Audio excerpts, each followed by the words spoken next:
Hello అండి, అందరికీ నమస్తే. వెల్కమ్ టు అక్షయ వెంకటరమణ.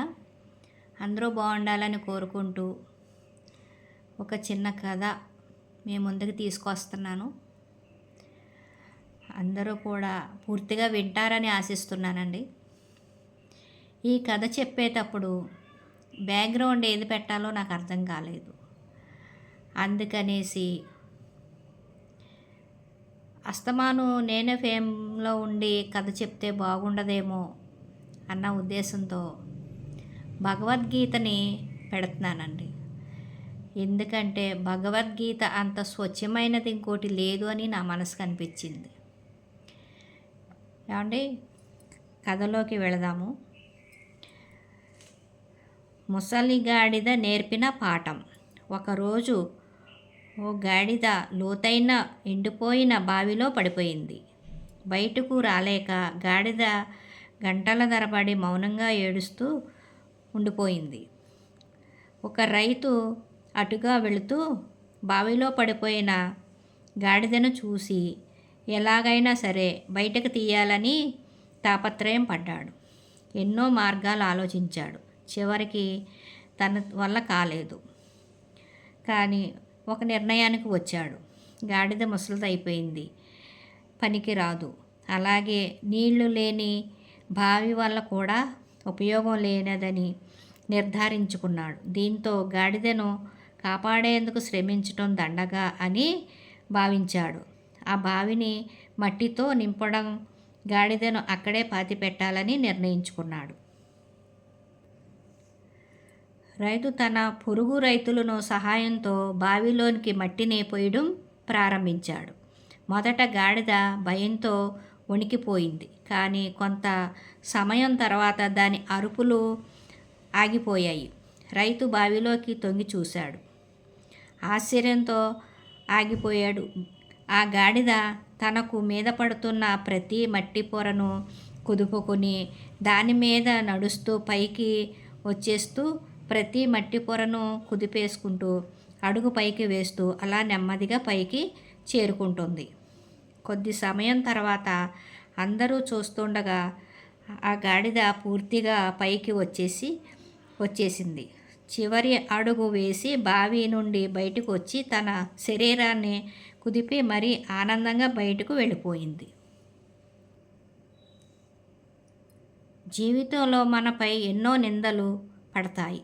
అవి మనుషులు కిందకి లాగడానికి ప్రయత్నిస్తారు. కానీ ఆ గాడిదలాగా వాటిని కుదిపేసి వాటిని అవకాశాలుగా మార్చుకుంటూ పైకి రావాలి. ప్రతి సమస్యను ఓ మెట్టుగా మార్చుకుని మన లక్ష్యం వైపు అడుగులు వేయాలి. ఆనందంగా జీవించేందుకు 5 నియమాలు. హృదయాన్ని ద్వేషం నుండి విముక్తి చేసుకోండి. క్షమించడం ద్వారా హృదయాన్ని హాయిగా ఉంచుకోండి. మనసును అశాంతి నుంచి విముక్తి చేసుకోండి. అసలు విషయాలపై దృష్టి పెట్టండి. జీవితాన్ని సులభతరం చేసుకోండి. అవసరం లేని భారం వదిలేసి అవసరమైన దాన్ని మాత్రమే మనసు నింపుకోండి. మనసును అశాంతి నుంచి విముక్తి చేసుకోండి. అసలు విషయాలపై దృష్టి పెట్టండి. జీవితాన్ని సులభతరం చేసుకోండి. అవసరం లేని భారం వదిలేసి అవసరమైన దాన్ని మాత్రమే మనసు నింపుకోండి. దానగుణం పెంచండి.